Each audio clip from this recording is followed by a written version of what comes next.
Halo semuanya, selamat datang di channel Teman Baik bersama saya Fahmi Oktavani, CEO dari temanbaik.net, dan bersama Mbak Nadia, Head of Teman Healing di temanbaik.net. Kali ini kita akan membahas mengenai healing.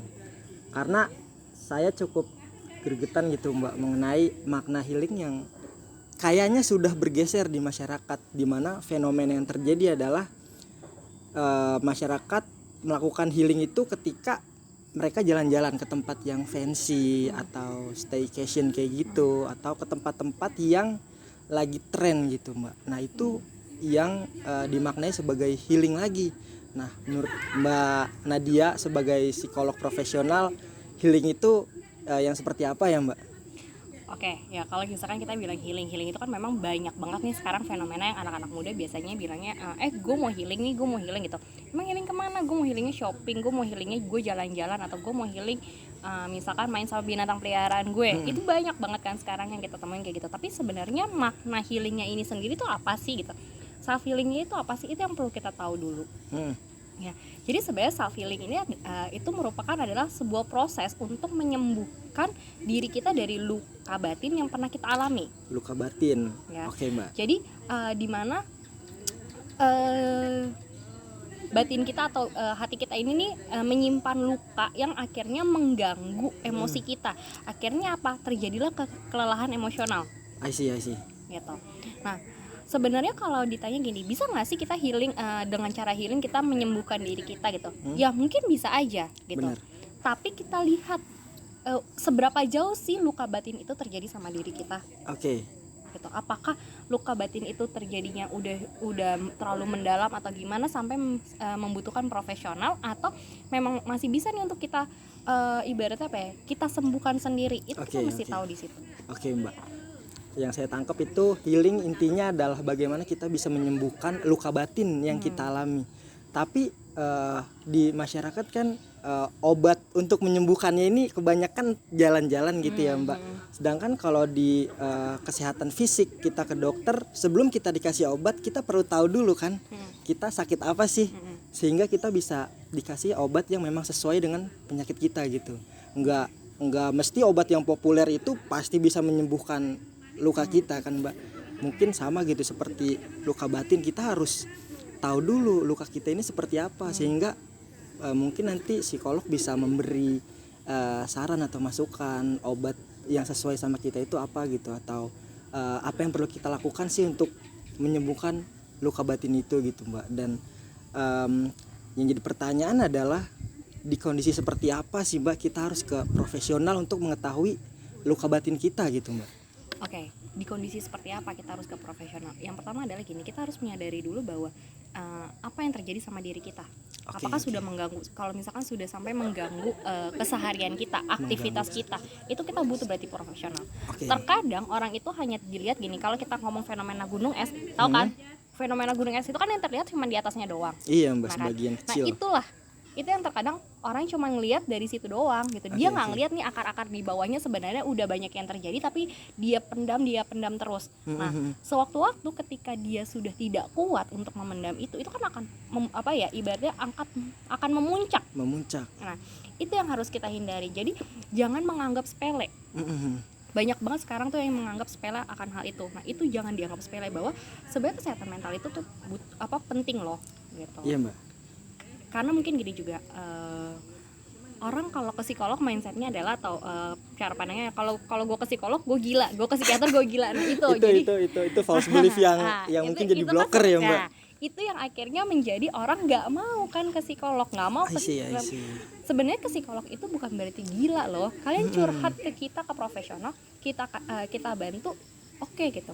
Nah, terkadang sudah nih mereka datang curhat sama kita kasih ibaratnya kalau aku biasanya bilang dengan istilah kita kasih PR lah untuk menjalankan gitu kan. Nah, pas mau dijalankan nggak bisa karena dia ngerasa, kak ini gini lagi nih, aku ibaratnya kambuh lagi seperti ini, gimana nih gitu kan.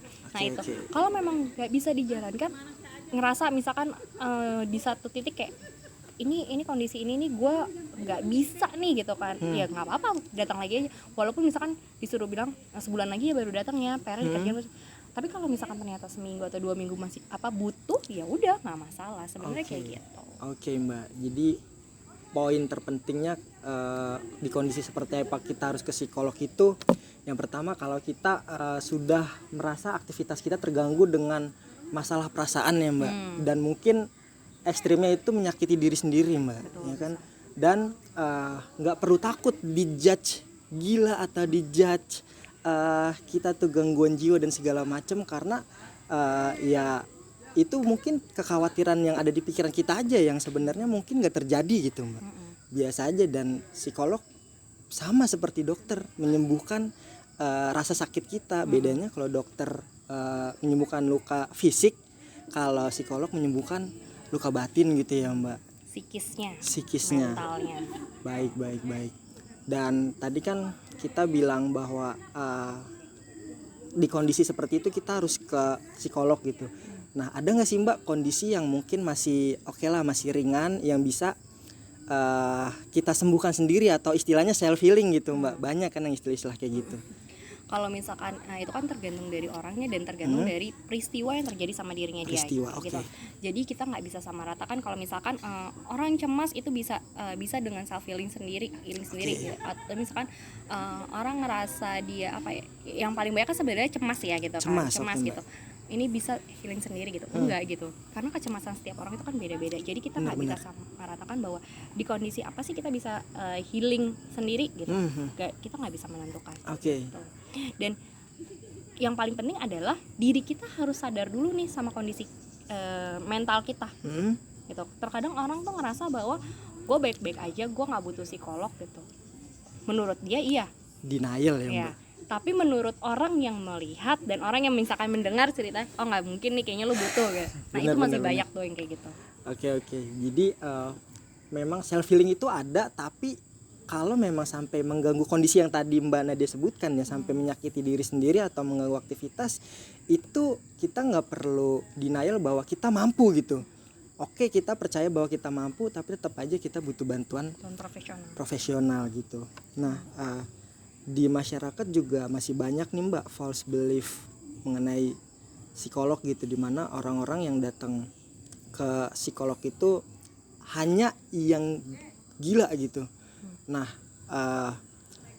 yang saya yakini ya kita yang hanya merasakan luka batin mungkin di kantor, kita sering kena tekanan, terus kita akhirnya stres, itu pun juga bisa kan ke profesional ya, Mbak, untuk supaya kita nggak terganggu lebih lanjut gitu, Mbak. Dan di masyarakat ini kepercayaan mengenai atau awareness mengenai peran psikolog di masyarakat ini apakah masih rendah gitu, Mbak? Masih belum aware mengenai peran psikolog ini sebenarnya apa sih? Apa hanya orang gila aja yang ditangani atau gimana, Mbak? Nah itu dia, jadi kalau misalkan ditanya peran psikolog di Indonesia ini gimana sih, nah orang-orang di Indonesia ini memang masih belum masih belum paham ya sebenarnya. Masih belum paham, gitu kan, psikolog tuh apa sih gitu kan. Terkadang ada yang gini, gue nggak usah ke psikolog, gue langsung ke psikiater. Gitu, jadi memang masih bingung di peran psikolog apa sih gitu. Atau terkadang masih suka disamakan psikolog sama psikiater sama aja. Nah beda, ini juga harus diluruskan bahwa kalau psikiater S1-nya dia dokter, dia berhak memberikan obat. Kalau psikolog tidak, gitu. S1-nya psikologi, S2-nya ngambil profesi psikologi. Jadi berbeda nih. Nah, psikolog sama psikiater bedanya apa? Psikiater boleh memberikan obat, psikolog tidak boleh memberikan obat. Ya gitu. Jadi terkadang ya itu yang hal-hal yang seperti itu, karena identiknya bahwa kalau psikolog pasti orangnya punya gangguan kejiwaan, padahal kan tidak. Padahal enggak. Nah itu, Mbak. Gitu. Jadi mungkin juga kendala di biaya biasanya. Kendala di biaya, Kenapa aku bilang kendala di biaya gitu? Karena banyak yang kalau gue mau ke psikolog kan harganya mahal nih gitu kan, dan belum diakses sama BPJS. Tapi sekarang ini kan sudah, kalau nggak salah sudah ada beberapa yang sudah bisa diakses dengan BPJS gitu. Kalau yang sebelumnya kan belum, dia mandiri. Nah itu kan biayanya aja sudah cukup mahal. Terkadang kalau misalkan orang itu ekonominya menengah ke bawah gitu, atau misalkan menengah gitu, itu kan akan gimana gue mau mengakses. Nah itu salah satunya gitu. Padahal sebenarnya kalau kita mau cari layanan konsultasi yang free, yang nggak berbayar gitu, yang gratis, itu juga sebenarnya banyak loh. Banyak ya, Mbak. Dan salah satunya di Teman Healing juga konsultasi pertama gratis ya, Mbak. Saja loh. Nah, Nah, berarti di sini kita perlu juga ya Mbak sebagai profesional di ranah mental health untuk meningkatkan awareness masyarakat nih terhadap peran psikolog ataupun psikiater gitu dalam membantu masyarakat Indonesia menangani permasalahan mentalnya ini Mbak. Dan sebagaimana kita tahu gitu bahwa mental health yang nggak ditangani itu pasti punya konsekuensinya tersendiri Mbak. Dan konsekuensinya itu seperti apa sih Mbak ketika mental health ini nggak ditangani dengan baik gitu Mbak? Oke, kalau misalkan gimana nanti kalau kita tidak ditangani dengan baik gitu kan, pastinya kan tadi yang udah dijelaskan bahwa akan mengganggu aktivitas kita. Oke.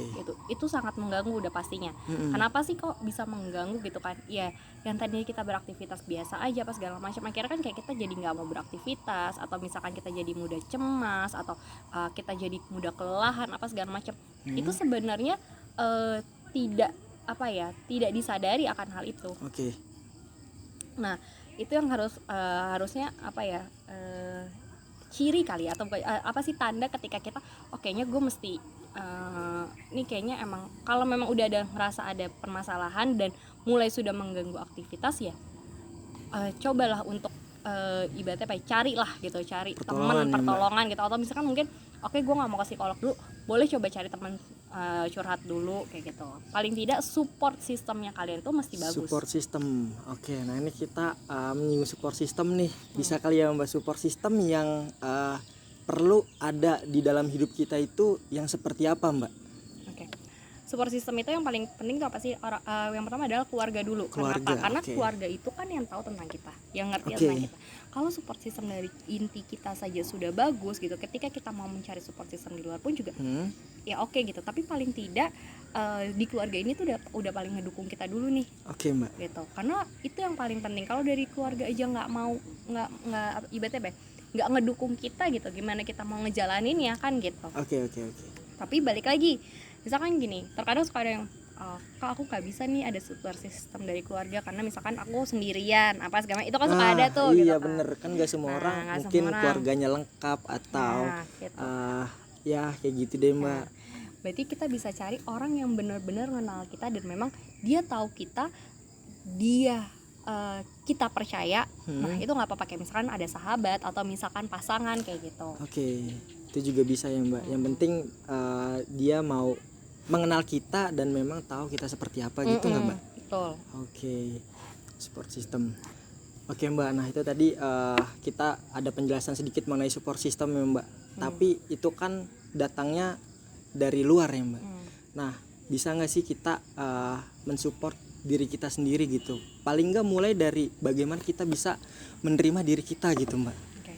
Kalau kita tanya gimana kita bisa menerima diri kita, yang pertama adalah kita harus bisa berdamai dengan keadaan dulu. Berdamai dengan keadaan, baik. Berdamai dengan keadaan dimana memang kita nggak akan bisa menghindari apa yang pernah terjadi sama diri kita. Oke. Gitu, kita harus bisa berdamai sama itu. Lalu juga kita harus bisa mengenali emosi diri kita. Mengenali emosi, baik Mbak. Gitu. Nah itu yang terkadang suka dilupakan sama orang lain gitu kan, kayak enggak kok gue nggak kenapa-napa, tapi ininya beda ya gitu. Bener Mbak. Sebenarnya kan dia lagi marah, cuman berusaha untuk menutupinya kayak gitu. Mbak. Jadi kita kalau emang kita lagi marah, kesel ya kita lebih baik kita ungkapkan. Baik Mbak. Tapi yang ngeselin tuh kalau di ini Mbak, untuk laki-laki, karena laki-laki ini terkadang ingin terlihat maskulin gitu Mbak, sehingga dia denial gitu bahwa gue ini sebenarnya ngapa-ngapa, tapi nggak mau mengakui perasaannya Mbak. Sehingga itu kan suatu bentuk tidak menerima apa yang kita rasakan kan Mbak. Dan itu apakah buruk gitu kita denial terhadap perasaan kita sendiri Mbak? Oke. Kalau kayak gitu coba sekarang berdialog sama diri sendiri. Gimana tuh caranya Mbak? Silakan. Sebenarnya apa sih yang pengen diinginkan? Oke, apa yang diinginkan? Ya kan? Kita dialog aja sama diri sendiri. Sebenarnya gue kenapa sih? Apa sih yang gue pengen inginin nih saat ini? Nah, itu kan bisa. Jadi dari situ kita tahu. Jadi maksudnya kalau kita nggak mengungkapkan, orang mana tahu. Oke. Nah itu yang lebih baik kayak gitu. Jadi ketika kita berdialog dengan diri sendiri, oh ternyata gue maunya kayak gini. Coba deh gue memberanikan diri untuk mengutarakan itu, misalkan ke pasangan atau misalkan ke teman atau apa. Itu lebih baik gitu. Oke. Dan ini Mbak, saya pernah research gitu di pusat data mengenai ini Mbak, kasus bunuh diri di Indonesia itu ternyata 1:3 Mbak. Yang satu ini perempuan, yang 3 ini laki-laki. Dan mungkin gak sih salah satu faktornya adalah karena laki-laki ini sulit untuk mengungkapkan perasaan ketimbang wanita, Mbak. Ya. Sering nggak menemui kasus gitu, Mbak? Karena mungkin gini, kalau dulu masih kecil, mungkin masih pada ingat nih, biasanya dulu masih kecil dibilangnya kalau anak laki-laki jangan nangis. Ih, itu bener, Mbak. Ya, bener banget sih. Sebenarnya nangis itu nggak masalah. Oke. Itu kan berarti kan kita mengungkapkan ekspresi perasaan kita, bener. emosi kita, bener. gitu. Jadi itu nggak masalah. Jadi kalau kita mau nangis nggak apa-apa, nangis aja gitu. Tapi jangan berlarut, itu kuncinya. Jadi nggak masalah gitu. Jadi kalau misalkan cowok kalau nangis lemah, nggak gitu. Itu Mbak, false belief di masyarakat adalah ya cowok nggak boleh galau, nggak boleh down, harus selalu kuat, sehingga dia menyimpan itu. Betul Mbak, padahal sama aja gitu antara karena kan kalian kan juga punya perasaan itu sih. Benar-benar baik Mbak. Jadi ya memang harus sama gitu, baik di perempuan ataupun laki-laki harus bisa mengungkapkan emosinya, perasaannya seperti apa. Lebih baik diungkapkan. Baik Mbak, dan harus sama orang yang bisa dipercaya ya Mbak. Iya, pastinya itu cari. Jadi biar tidak menimbulkan adanya kayak trust issue lagi nih. Wah iya benar gitu Mbak. Kan. Kalau misalkan gue cerita sama ini bocor, wah ini wah udah gitu. Kita udah trauma untuk bercerita lagi ya Mbak. Iya. Oke, jadi penting juga ya teman-teman bahwa kita harus memiliki teman untuk bercerita yang memang bisa menjaga cerita kita dan bisa bisa mengenal diri kita gitu teman-teman. Oke, nah baik Mbak, terima kasih atas penjelasannya, dan mungkin ada banyak hal yang masih bisa digali mengenai healing ini ya Mbak. Tapi sayangnya karena keterbatasan waktu kita harus akhiri sampai di sini ya teman-teman. Tadi yang bisa saya simpulkan adalah healing ini adalah sebuah proses di mana kita bisa menyembuhkan luka batin kita teman-teman. Dan untuk menyembuhkan luka batin, yang harus kita ketahui adalah luka batin ini sendiri Mbak, ya kan? Luka batin yang kita alami itu seperti apa, sehingga kita bisa menemukan obat atau cara terbaik untuk menyembuhkan luka batin tersebut. Dan selain itu kita juga perlu yang namanya support system ya teman-teman. Seperti yang Mbak Nadia jelaskan tadi, bahwa kita memang harus bisa mengungkapkan apa yang kita rasakan, sehingga perasaan kita itu nggak numpuk dan akhirnya meledak. Dan harapan saya semoga teman-teman bisa melakukan proses penyembuhan healing dengan baik bagi kalian yang memang sedang tidak baik-baik saja perasaannya, dan semoga kalian juga bisa menemukan support system yang benar-benar bisa mensupport kalian. Sekian episode kali ini, saya Fahmi Oktavani dan saya Nadia. Mohon pamit undur diri. Wassalamualaikum warahmatullahi wabarakatuh.